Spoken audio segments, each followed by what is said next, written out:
क्या हुआ जब एक राजा ने कलयुग को मारने की कोशिश की और भला कलयुग कैसे बच गया।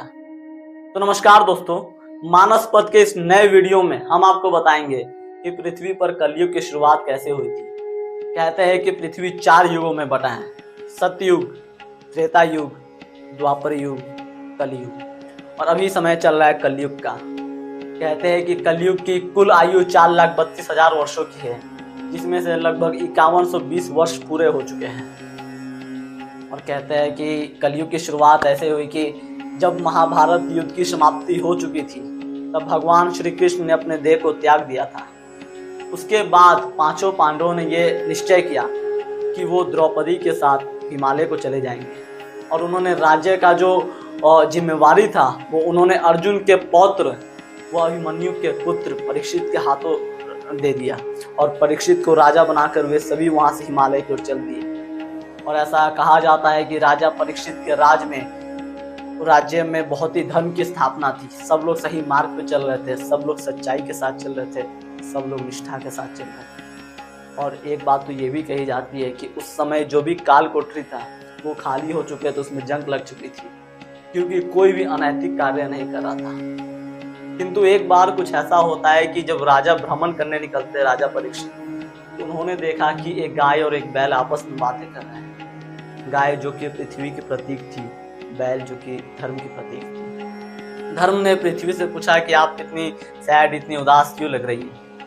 पृथ्वी ने बड़े ही उदास मन से कहा कि जब से भगवान श्री कृष्ण ने अपने देह को त्यागा है, तब से मेरे ऊपर यानी कि पृथ्वी के ऊपर अधर्म बढ़ चुका है, धर्म घट चुका है। और इस बात को लेकर पृथ्वी बहुत ही उदास थी।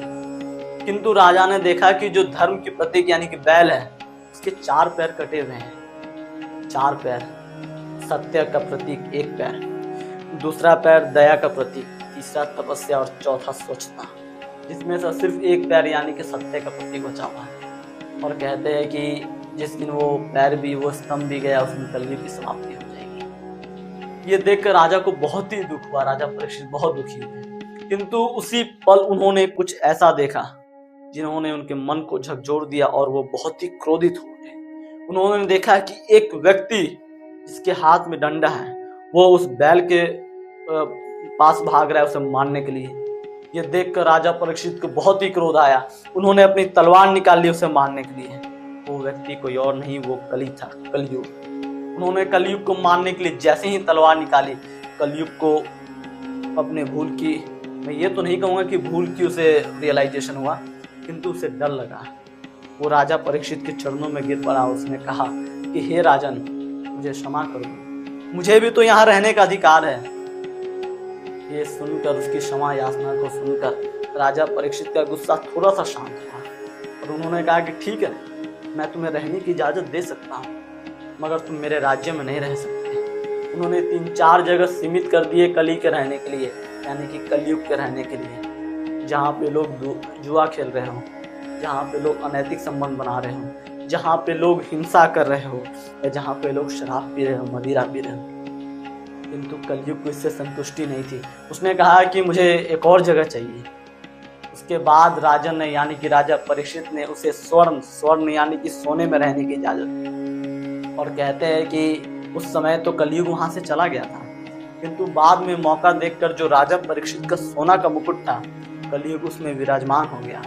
और उसके बाद से ही राजा परीक्षित, उनके आचरण बदलने लगे।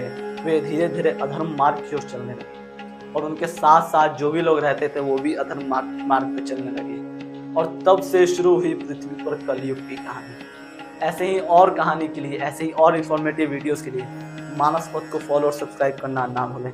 राधे राधे।